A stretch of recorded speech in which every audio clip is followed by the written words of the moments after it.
American whiskey has a long and exciting tradition. When you look back at the history, you find similarities with the German brewing tradition. For spirit lovers of American whiskey, bourbon is an absolute icon.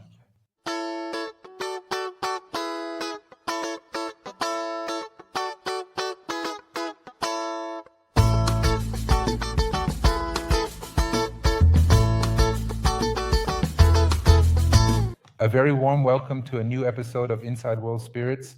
As already announced, today we are talking about whiskeys under the American flag, from classic American whiskeys to bourbon.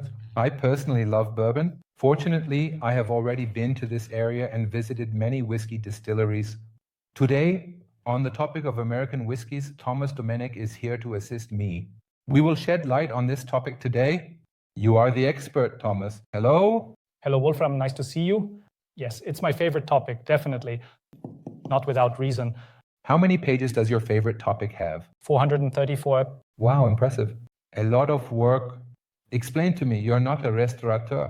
If every restaurateur wrote a book, all the bookstores in the world would explode. Explain how someone like you from Weissensee in the mountain world comes to write a book about stock markets. Yes, it's quite interesting that an Austrian dares to write something about American whiskey. But one must say there was no suitable literature in the German-speaking area. That means if you have a whiskey book in German, then it's 80% Scotch whiskey, 10% Irish whiskey, and then you have a bit of American, Canadian, and Japanese, and the topic is just so complex. So you can say so much about American whiskey that it just needed more refinement. And you've already mentioned a long history. I mean, we are now starting in the bourbon or American whiskey area, and we're in the 18th century, and that's just a huge tradition. There are now many producers in our area as well, and it just happened for me that I expanded my thesis at the Wine Academy, which was already a topic in the American whiskey field, and it took 3 years, and then this book actually came out. Compliments. But what is American whiskey? So basically, from the fundamental definition, it's similar to Europe. That means whiskey is a grain spirit, which means it doesn't necessarily have to be made with corn, which is what makes bourbon unique. So that's the special feature of bourbon. That means I can actually use any kind of grain. The only major difference from the European definition is that there is no minimum age requirement. That means I could put it in a wooden cask for minutes and take it out again. Then it wouldn't be sellable as whiskey by definition in Europe. But in America, it would be. That's where the so-called moonshine comes in for minutes into the cask, is emptied, and can be sold as American whiskey. No one ever believes it, but unfortunately, it's the truth. But only if you take American whiskey, we know the charred oak, we know the open fermentation, which is basically adapted to the German brewing tradition. But what is the typical American whiskey? So if we go by volume, then it's bourbon or Tennessee whiskey. That's the most widespread style, I would say.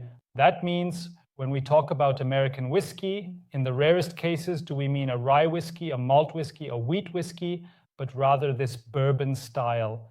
This means I have a grain mixture, so very rarely a single grain. And then you have a mixture with at least 51% corn. That means, is it something that is now in American whiskey, in bourbon? But let's exclude bourbon for now. What about a wheat? What about a rye whiskey? It's always these 51, that is rye means rye. That means I have 51% rye in it, although almost always also that means it's also very rare to have 100% rye whiskey in rye whiskey. And the same would be true for wheat whiskey or malt whiskey, 49. In bourbon, for example, it can be rye and malted barley, it can be wheat. These are the usual things that are used. There are a few exotic ones where they use millet, oats, and the like. But the 4 grains we are talking about are actually corn, rye, wheat, and malted barley. Whereas corn is the cheapest product in terms of production costs, right? Well, corn is naturally the one with the highest starch content. And in terms of purchasing and so on, it is the cheapest product. That's correct. People also talk about a so-called flavor grain. So that's the second grain that is used. That is usually rye or wheat, and it is usually in the range of 10 to 15, at most 20. But that's the maximum flavor. These 2 types of grain. But there are no thought products, there's nothing like what is common with Scottish whiskey, or is there now? Nowadays, there is indeed that as well. There is a larger producer, which is Westland from Washington. For them, it is indeed the case that they also peat the whole thing. Now, the question of definition arises. This is a malt whiskey. In this case, however, American malt whiskey. If I come along as a Scottish whiskey connoisseur, I might expect 100% malted barley in a malt whiskey.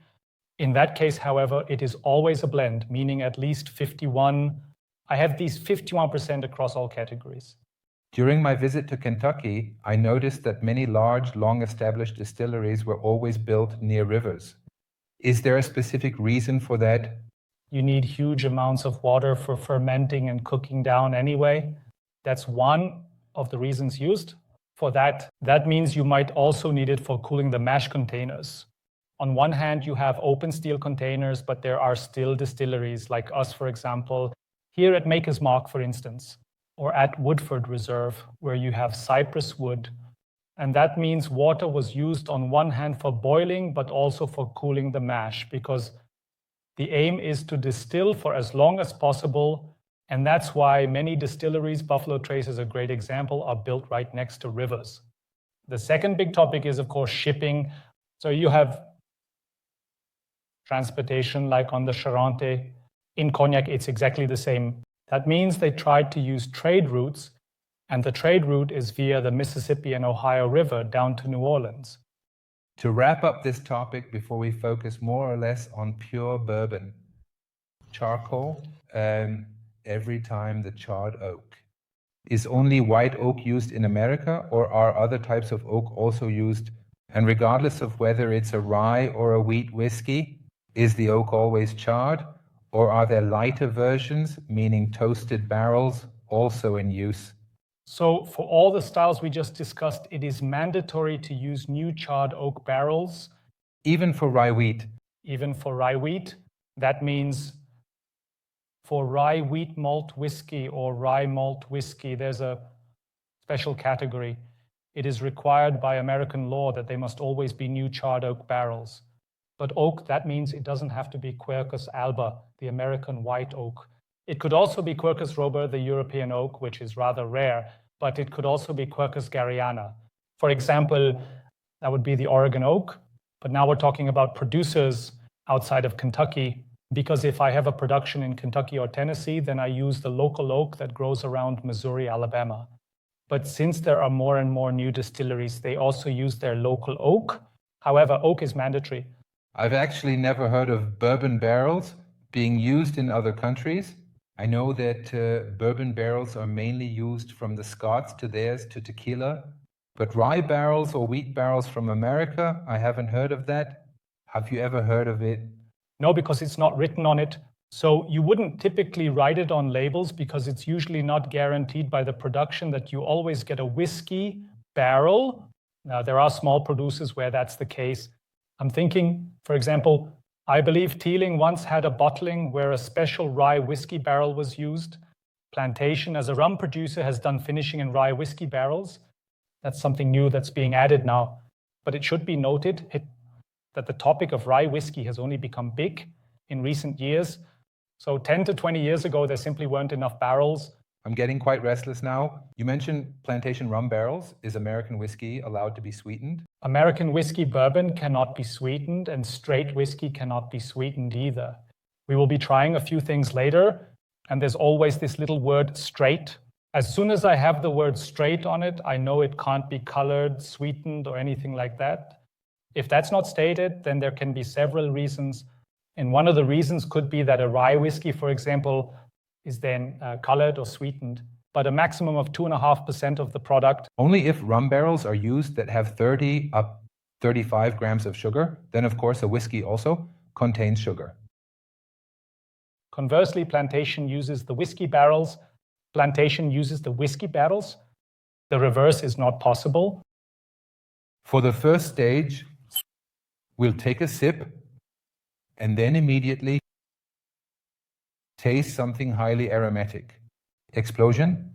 We started right away with something a bit stronger. Okay then, let's continue right away. I always thought that bourbon could only be produced in Kentucky. One might think that because if you just go to a shelf and look at it, almost everywhere it says Kentucky on top. In fact, I can make it anywhere in America, so it could even be done in Alaska, although that is very, very rare. Regarding the barrels, bourbon specifically always has to use charred oak. Exactly. So new charred oak barrels.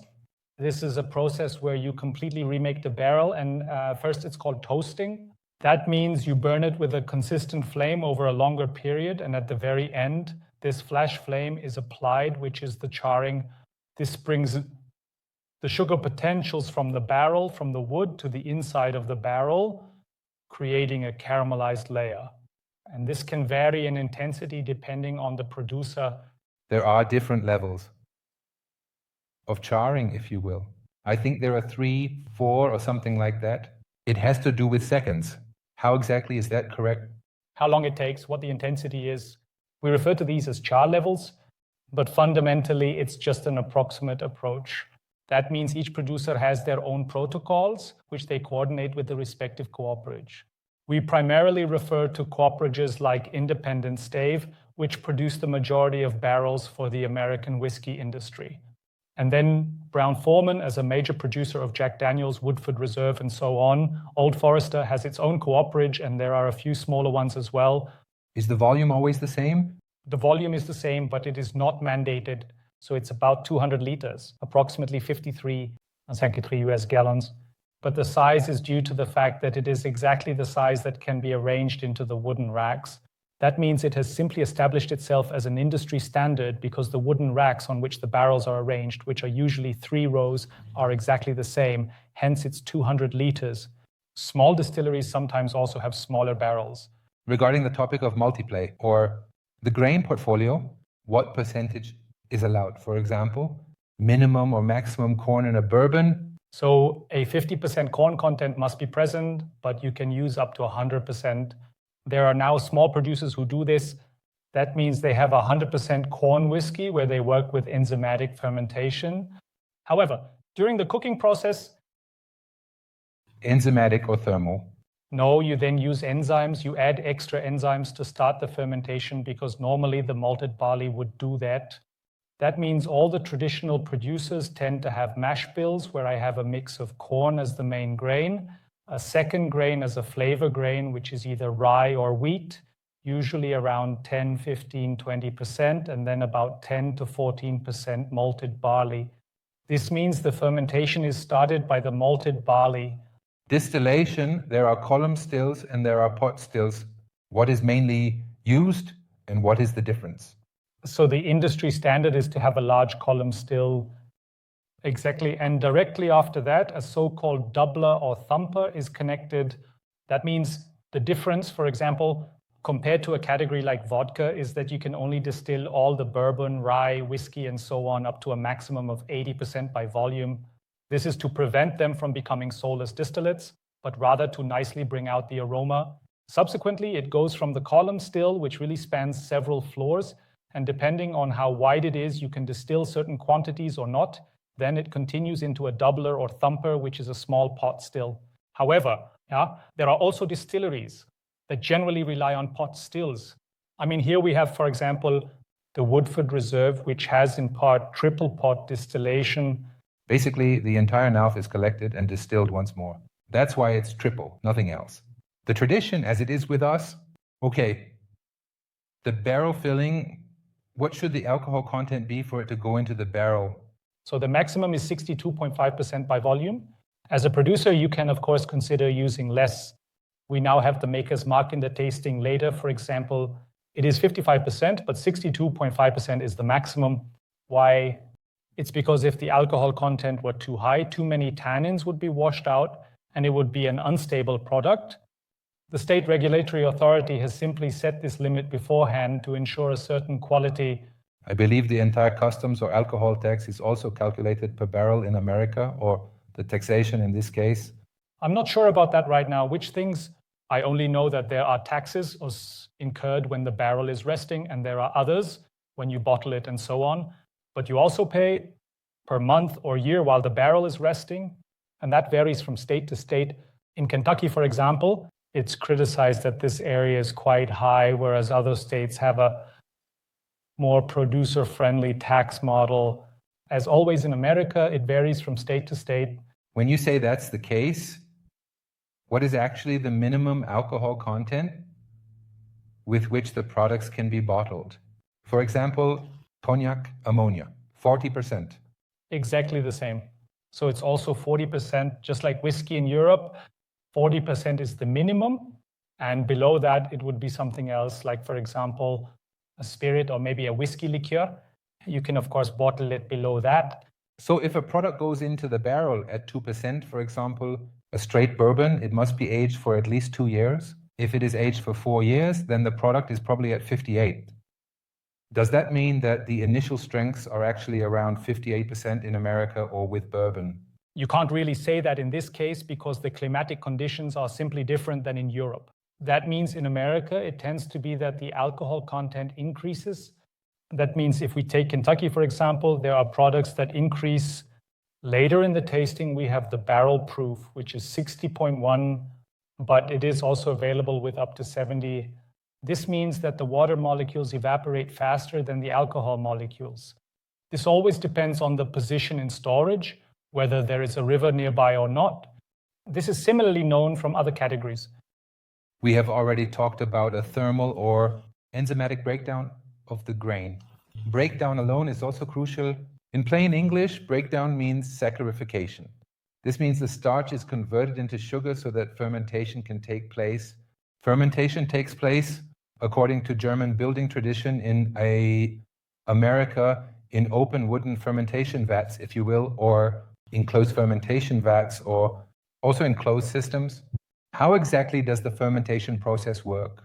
So in fact, American whiskey producers see this as one of the most important points in terms of quality. They do not use industrial yeasts, but rather distillery yeasts that have been used for decades as a major distinction from Scottish whiskey.